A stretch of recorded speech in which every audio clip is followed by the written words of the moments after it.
الحمد لله حمدا كثيرا كما أمر ونشهد أن لا إله إلا الله وحده لا شريك له في الخلق والأمر إرغاما لمن جحد به وكفر ونشهد أن سيدنا وسندنا محمدا عبده ورسوله المبعوث إلى الأسود والأحمر لتتميم مكارم الأخلاق لا يخلق نبي ولا رسول بعده ولا أمة بعد أمته ولا شريعة بعد شريعته ولا كتاب بعد كتابه صلى الله تعالى عليه وعلى آله وأصحابه الذين هم خلاصة العرب العرباء وخير الخلائق بعد الأنبياء وهم كالنجوم في السماء للاهتداء والاقتداء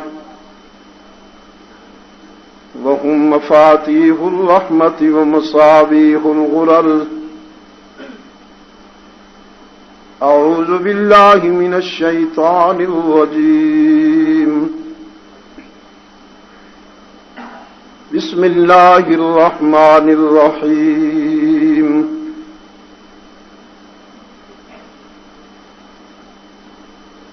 إن هذا القرآن يهدي للتي هي أقوم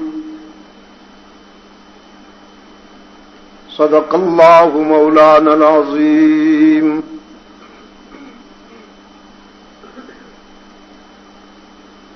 وقال النبي صلى الله عليه وسلم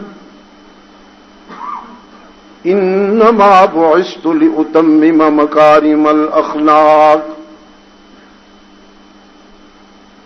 وصدق رسوله النبي الأمي الكريم ونحن على ذلك لمن الشاهدين والشاكرين والحمد لله رب العالمين.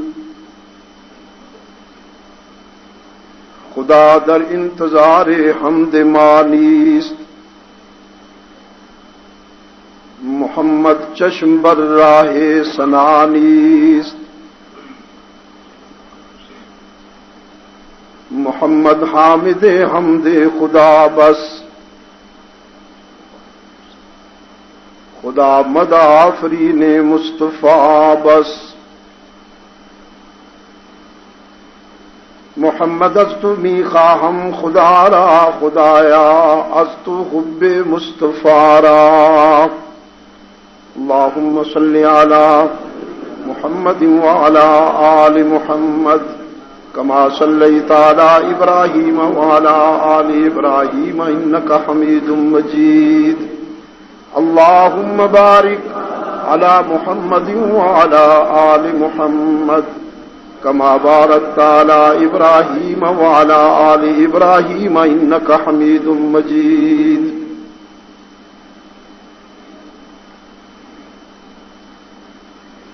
صدر محترم، ارباب علم و دانش، گرامی قدر بزرگوں، عزیز دوستو، آج 4 جولائی 1998 ہم یہاں ہٹیاں بالا چکوٹھی کے قریب کشمیر میں دعوت و تبلیغ کے نسبت سے جمع ہیں.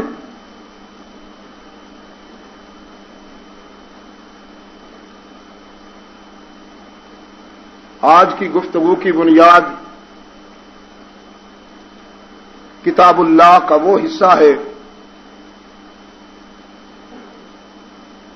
جس کی تلاوت اور سماعت کی سعادت ہم نے ابھی ابھی حاصل کی.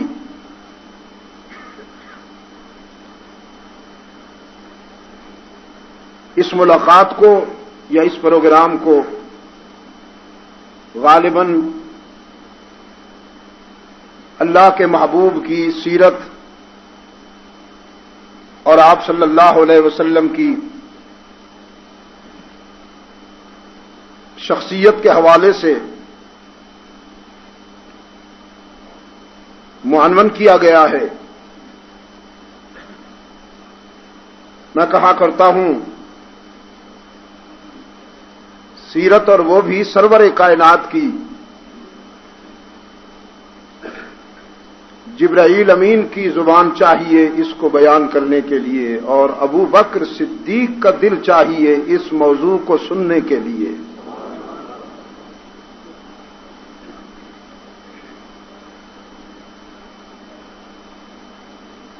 یہ بڑا ہی نازک مضمون ہے.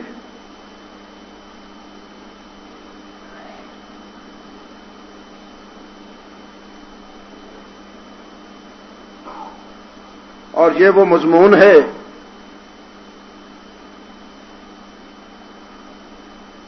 کہ 1400 سال گزر جانے کے باوجود اس کی جوانی اور اس کے شباب پر کوئی اثر نہیں پڑا. ورنہ دنیا کی ہر بات سنی سنائی اور پرانی کہلاتی ہے. کسی بات کو بار بار دہرایا جائے تو لوگ اکتاہٹ محسوس کرتے ہیں، بوریت محسوس کرتے ہیں. ورفعنا لک ذکرک کے تقاضے یوں پورے ہوئے کہ اللہ نے اپنے محبوب کے اردا گرد گھومنے والے حالات و واقعات اور آپ کی سیرت طیبہ کو سدا بہار بنا دیا. هو المسک ما کررتہ یتزوہ کے مصداق، یہ کستوری کی وہ ڈبیا ہے کہ اسے جب بھی کھولا جائے اس کی خوشبو مست کر دیتی ہے. اور عصر حاضر میں تو اس کی بہت ضرورت ہے. ادیرہ تیز تر میخاں جو محمل را گرامینی، عصر حاضر میں اس کی بہت ضرورت ہے کہ دلوں میں محسن انسانیت کی محبت کے چراغ روشن کیے جائیں.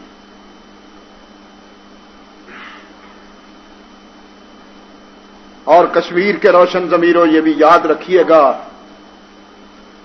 کہ محبت کا سفر بڑا نازک سفر ہے. یہاں دیوانگی نہیں فرزانگی چاہیے.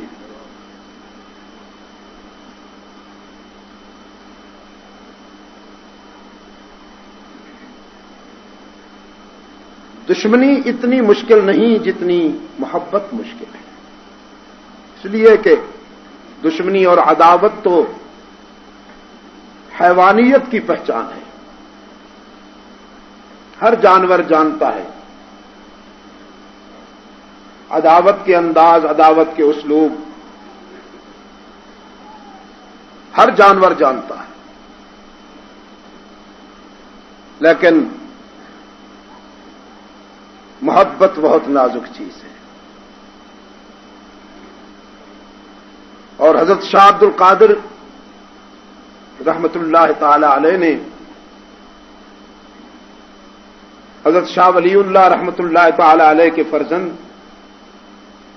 بر صغیر میں توحید و سنت کی اشاعت کے لیے اللہ نے اس گھرانے کے ہر فرد کو پسند فرما لیا.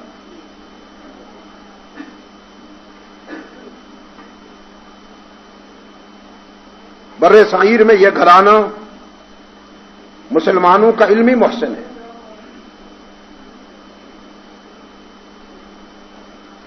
انہوں نے ان کنتم تحبون اللہ فاتبعونی یحببکم اللہ کے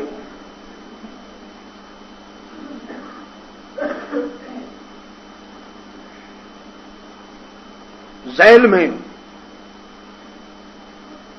فاتبعونی پر بڑی عجیب بات کی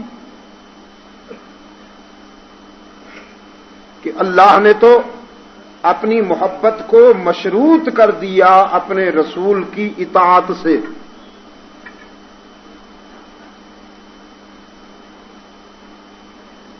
کہ مجھ تک آنے کے لیے، مجھ تک پہنچنے کے لیے ڈائریکٹ نہ چلے آنا،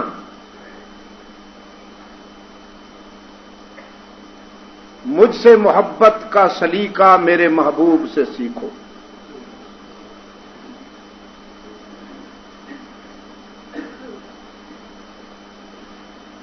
میرے محبوب سے سیکھو مجھ سے محبت کا قرینہ. پہلے وہاں جاؤ.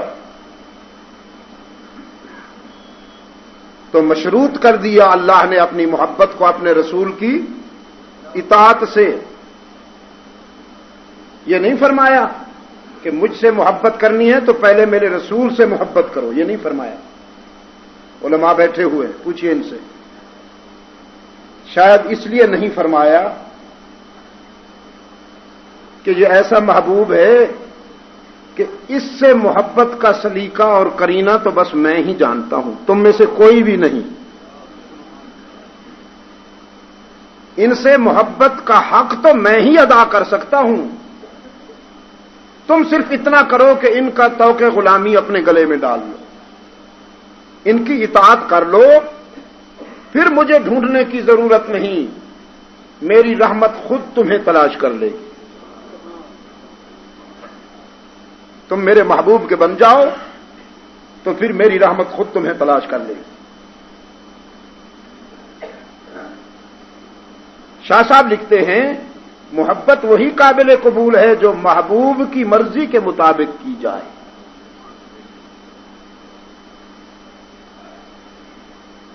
من مانی نہیں کہ جس طرح دل چاہے ویسے ہی محبت کی جائے.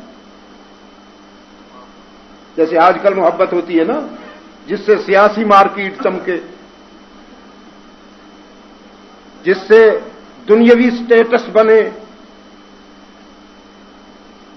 جس سے نمائش کا پہلو نکلے، جس سے کاروبار چمکے.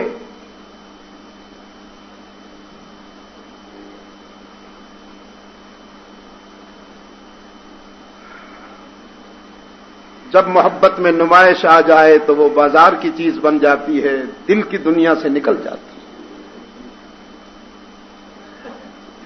آپ کے ضمیر کو جج بنا کر یہ بات کہہ رہا. محبت میں نمائش محبت کا کینسر ہے.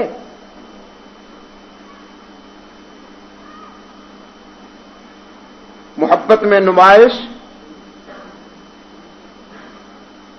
محبت کا المیہ ہے.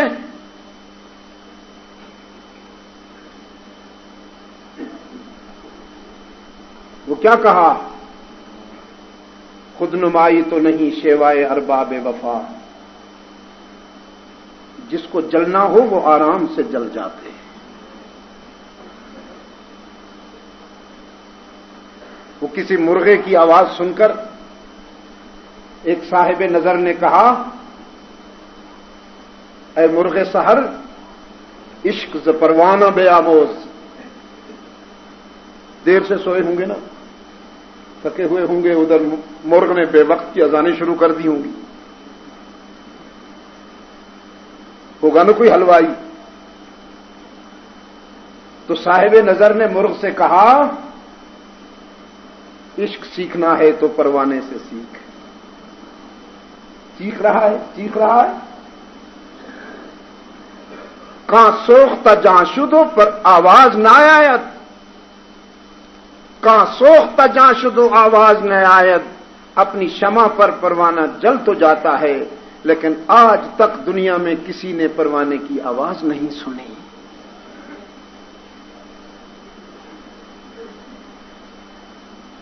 محبت میں اللہ آپ کو نمائش سے بچائے. میں دعا کرتا ہوں۔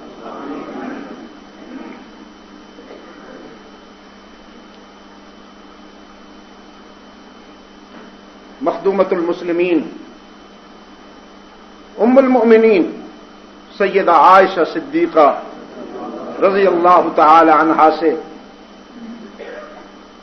حضرات صحابہ نے عرض کیا